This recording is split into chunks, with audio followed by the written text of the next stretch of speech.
नमस्कार दोस्तों।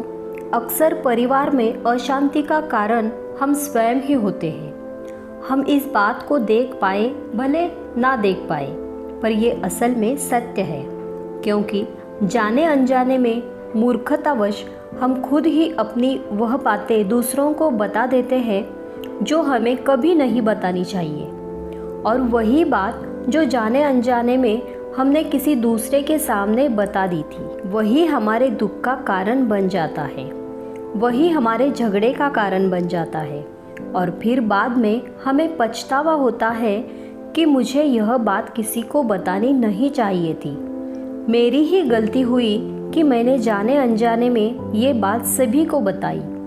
इसीलिए आज की जो बौद्ध कहानी मैं आपको सुनाने वाली हूँ, उसे सुनने के बाद आपको 7 ऐसी बातें पता चलेगी जो आपको कभी किसी को नहीं बतानी है। ये जो 7 बातें हैं जो आपको किसी को नहीं बतानी, क्यों नहीं बतानी, इसके पीछे का तर्क भी मैं आपको बता दूंगी। तो कहानी को शुरू करते हैं। एक समय की बात है, एक नगर में रिंकू नाम का युवक रहता था। वो युवक बहुत गरीब था, कुछ पैसा नहीं था उसके पास। 2 वक्त की दाल रोटी भी बड़ी मुश्किल से उसको नसीब होती थी। काम की तलाश में दिन रात खोज करने पर भी कोई काम नहीं मिल रहा था। फिर एक दिन उसने अपनी पत्नी के सामने सारी समस्या बता दी। उसने अपनी पत्नी को कहा कि मैं किसी भी जगह काम मांगने जाता हूँ तो हर कोई मुझे ये कहकर काम नहीं देता कि हमारे यहाँ काम की ज़रूरत नहीं है। मैं काम की तलाश कर कर के थक चुका हूँ। मुझे समझ नहीं आता कि मैं तुम लोगों का पेट कैसे भरूंगा, अपने बच्चों को कैसे पालूंगा, और ये चिंता मुझे दिन रात खाई जा रही है। ये सुनकर उसके पत्नी ने कुछ सोचकर कहा कि तुम एक आदमी के पास एक बार ही काम मांगने जाते हो और वो काम नहीं देता तो दोबारा उसके पास जाते तक नहीं हो। अगर तुम्हें उनसे काम लेना है तो तुम्हें हमदर्दी जतानी होगी, तुम्हें उनसे हमदर्दी हासिल करनी होगी, अपनी गरीबी दिखानी होगी, ताकि वो लोग तुम्हारी मजबूरी समझकर तुम्हें काम पर रख लें। इसलिए शर्म मत करो, उन्हें अपनी मजबूरी बताओ और इसी उपाय से तुम काम पा सकते हो। ये बात रिंकू के मस्तिष्क में बैठ गई और अगले दिन काम मांगने के लिए वो उसी सेठ के पास जा पहुंचा जहाँ पर वो पिछले दिन काम मांगने के लिए गया था। लेकिन इस बार उसने हाथ जोड़कर सेठ से प्रार्थना की, विनती की कि वो बहुत गरीब है और उसे काम की बहुत आवश्यकता है। वो जो कुछ भी देंगे वो उसमें संतुष्ट हो जाएगा, पर कृपया करके मुझे अपने यहाँ काम पर रख ले। उसकी यह हालत देखकर सेठ ने उसके यहाँ उसे काम पर रख लिया। वह रोज वहाँ पर काम पर जाने लगा। अंदर ही अंदर वह खुश तो था, उसे काम तो मिला, पर उसे वेतन दूसरे लोगों से कम था। वही काम जो दूसरे लोग कर रहे थे, उन्हें ज़्यादा वेतन मिल रहा था और इसे कम वेतन मिल रहा था। जब इस बारे में उसने अपने सेठ से कहा तो सेठ ने कहा कि देखो भाई, तुम्हें काम की ज़रूरत थी, मैंने तुम्हें काम दिया। मेरा धन्यवाद करने के बजाय तुम मुझसे शिकायत कर रहे हो, ये कैसी बालमन सेहत है। यह सुनकर रिंकू वहीं पर चुप हो गया। बात कहीं ना कहीं सत्य थी, सच थी। सेठ ने तो उसे उसके मजबूरी के हिसाब से ही काम दिया था और इसलिए वह उसे अपने अनुसार ही वेतन देता था। लेकिन धीरे धीरे उसने यह बात अपने पड़ोसियों और सगे संबंधियों को बताना शुरू कर दी कि उसका सेठ कैसा आदमी है और उसे कितना वेतन देता है। समय बीतता गया। रिंकू पूरी लगन के साथ अपना काम करता रहा, लेकिन अब परिस्थितियां बदलने लगी थी। सेठ अब रिंकू से दूसरे लोगों से ज़्यादा काम लेता था और उनसे कम वेतन उसे देता था। यह बात रिंकू के मन में बहुत खलती थी। वह दूसरों से ज़्यादा मेहनत कर रहा था और उनसे कम वेतन पा रहा था। इससे इसके आत्मसम्मान को बहुत गहरी चोट पहुंची। अब धीरे धीरे उसका मन अपने काम से हटने लगा। उसका मन काम में लगता ही नहीं था। जाहिर सी बात है कि ऐसी जगह किसका मन लगेगा जहां आदमी को अपने आत्मसम्मान के साथ समझौता करना पड़े। इसलिए जल्द ही उसने अपना काम छोड़ दिया और वह घर पर आकर खाली बैठ गया। अब उसके पास घर का खर्चा चलाने के लिए भी पैसे नहीं थे, इसलिए उसने अपने सगे संबंधियों और दोस्तों से सहायता मांगनी शुरू की। लेकिन उसके दोस्त उसके सामने तो उसे दया का पात्र समझते थे, उसे दिलासा देते थे, लेकिन पीछे से उसका मजाक भी उड़ाते थे। वह कहते कि यह कितना बेवकूफ़ है, सेठ ने इतना काम दिया और बेचारे को पैसे ही नहीं दिए। अरे हम इसको पैसे दे दें तो कल यह हमारा भी पैसा वापस कर पाएगा। इसकी ऐसी हालत है, काम तो इसके पास कुछ है ही नहीं, नहीं पैसा कहाँ से ला कर देगा। और इसी वजह से रिंकू की हालत दिन ब दिन खराब होती जा रही थी। अब वह दिन रात तनाव में रहने लगा था। वही दोस्त, वही सगे संबंधी जो उसके अपने होने का दिखावा कर देते थे, वह उसे दया का पात्र समझ रहे थे। उन्हें उसके ऊपर तरस आ रहा था। सब लोग आकर उसे ध्यान तो बहुत देते थे, लेकिन कोई सहायता नहीं करता था। और अक्सर ऐसा ही होता है, ज्ञान देने वाले तो बहुत मिल जाते हैं, लेकिन मदद करने वाले, हाथ पकड़कर आकर चलाने वाले कितने लोग मिलते हैं। एक दिन उसे पता चला कि पड़ोस के गांव में एक बौद्ध भिक्षु आया हुआ है और वो बहुत ज्ञानी है।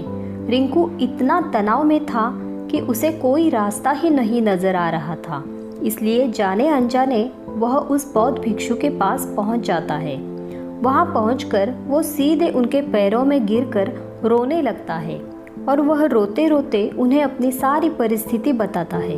उसे बताता है कि किस तरह सेठ ने उसका फायदा उठाया और उसके सगे संबंधी उसके साथ कैसा व्यवहार करते हैं।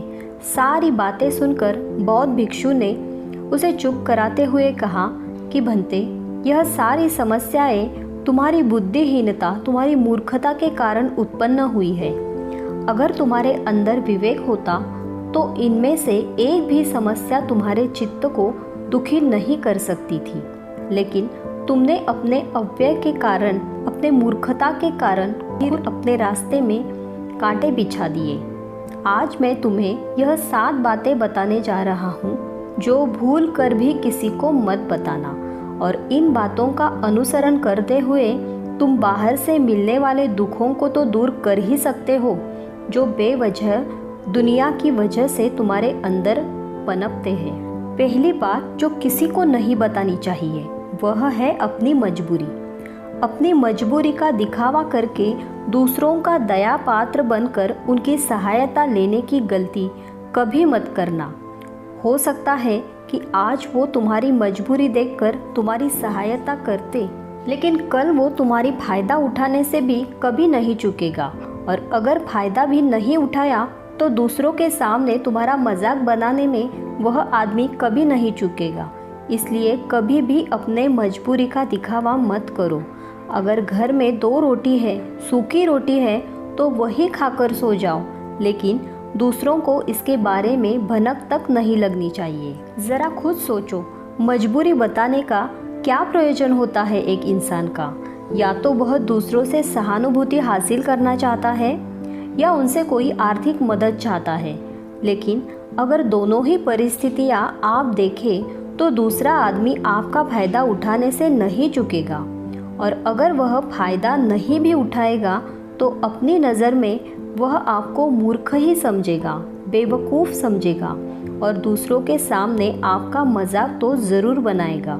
इसलिए अपनी मजबूरी के बारे में कभी किसी को मत बताना। दूसरी बात जो कभी किसी को नहीं बतानी चाहिए वह है अपनी अतीत की गलतियाँ और भविष्य की रणनीति।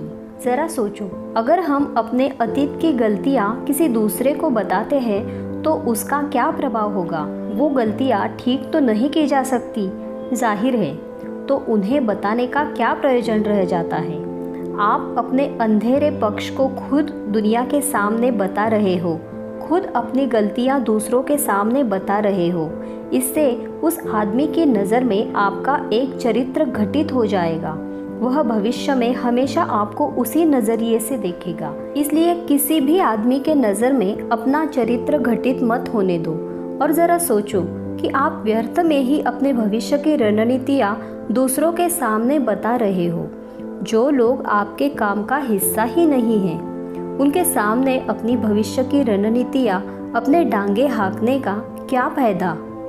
वह लोग आपकी सहायता तो नहीं करेंगे, लेकिन अपनी भविष्य की रणनीति योग में बाधा जरूर बन सकते हैं। आप खुद अपने विवेक का इस्तेमाल करिए और सोचिए कि आपके साथ भी ऐसा हुआ है कि आपने अपनी भविष्य की रणनीति किसी को बताई हो और वह कामयाबी ना हुई हो। ज़रूर हुआ होगा। ज़रा गौर से सोचिए। तीसरी बात जो किसी को बताना नहीं चाहिए वह है कि अपनी घर की बातें। अपने घर के अंदर आपस में बातचीत होती है, हमारे माँ बाप के साथ, हमारे पत्नी के साथ, हमारे बच्चों के साथ। वह बातें परिवार तक ही सीमित रहनी चाहिए। अगर आप इन बातों का दूसरों के सामने ढिंढोरा पीटते हो तो दूसरों को आपके घर में घुसने का एक मौका मिल जाता है और वो इसका फ़ायदा उठाने से कभी नहीं चूकेगा। वो अपने परिवार के सदस्य को आपसे दूर लेकर जाने की कोशिश करेंगे।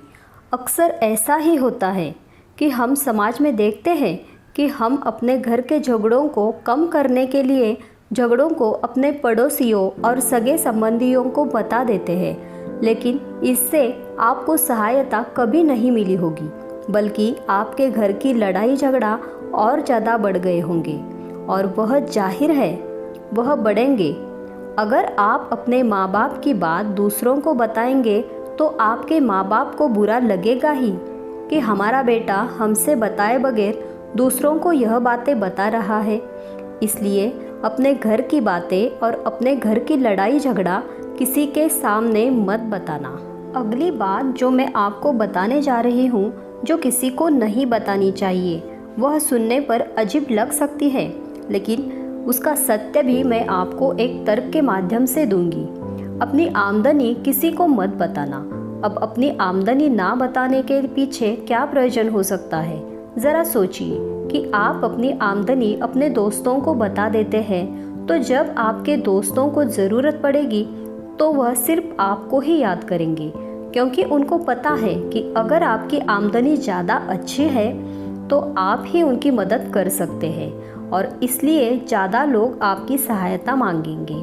और जब आप उनकी सहायता नहीं करेंगे तो वह सोचेंगे कि इस आदमी के पास पैसे हैं, मेरी सहायता कर सकता है, लेकिन यह सहायता नहीं कर रहा है और इसलिए आपकी आमदनी आप दोनों दोस्तों के बीच झगड़े का कारण बन सकती है। कम आमदनी होगी तो लोग मजाक उड़ाएंगे और ज़्यादा होगी तो सहायता मांगेंगे, तो आपने आमदनी बताने का कोई प्रयोजन नहीं है। अगली बात जो मैं आपको बताने वाली हूँ वह भी किसी को नहीं बतानी है, अपनी कमज़ोरी और अपनी ताकत।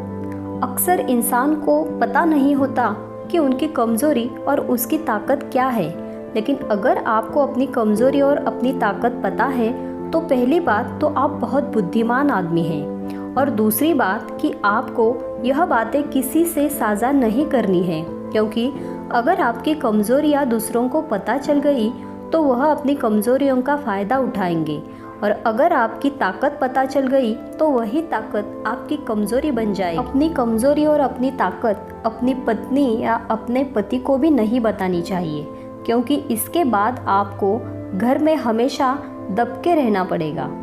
अगली बात जो किसी को बतानी नहीं चाहिए वह है अपने मित्र और अपने शत्रु। आप अगर अपने मित्रों के बारे में दूसरे लोगों को बताएंगे तो वह आपके मित्रों के साथ अपनी घनिष्ठ बनाकर आपको धोखा दिलवा सकते हैं। आपके गहरे मित्रों को आपसे दूर करने का प्रयास कर सकते हैं। अक्सर आम आदमी ऐसा नहीं करता, लेकिन आपके दुश्मन ऐसा करने की कोशिश कर सकते हैं। और दूसरी तरफ आपके शत्रु का भी किसी को पता नहीं लगना चाहिए, क्योंकि आज जो आपका मित्र है कल वह आपका दुश्मन बन गया तो वह आपके दुश्मन के साथ मिलकर आपको परास्त कर सकता है, आपको धोखा दे सकता है। इसलिए अपने सबसे अच्छे दोस्त को भी अपने दुश्मन के बारे में कभी मत बताना। और आखिरी बात है जो किसी को नहीं बतानी चाहिए, जब तुम दान करते हो तो दान के बारे में भी किसी को मत बताना। नहीं तो दान करना व्यर्थ हो जाता है, बेकार हो जाता है। जब आप अपने दान का ढिंढोरा पीटते हो तो आप यह बता रहे हो कि मैं कितना दानी पुरुष हूँ, और यह आपके अंदर एक अहंकार निर्मित करता है। इसलिए दान गुप्त रूप से किया जाना चाहिए। जितना आप उसे गुप्त रखोगे उतना ही अच्छा और फलदायी होता है। जब आपका दायां हाथ दान कर रहा हो तो बाएं हाथ को भी ना पता चले कि दायां हाथ दान कर रहा है। यह 7 बातें जो भिक्षु ने रिंकू को बताई, इनमें संसार के सभी सिद्धांत छिपे हुए हैं। इन बातों का अर्थ अनुसरण करते हुए आप अपने घर में सुख शांति बना सकते हैं और घर के झगड़ा हमेशा के लिए दूर कर सकते हैं। आप इन बातों के बारे में अपने विवेक से भी सोचोगे तो आपको यह बातें सच में मालूम पड़ेगी। तो दोस्तों, कैसी लगी आपको यह कहानी, ये मुझे कमेंट करके ज़रूर बताइए। वीडियो अच्छी लगी हो तो लाइक करें, शेयर करें और चैनल को सब्सक्राइब करना ना भूलें। मिलते हैं एक नई कहानी के साथ, तब तक के लिए धन्यवाद।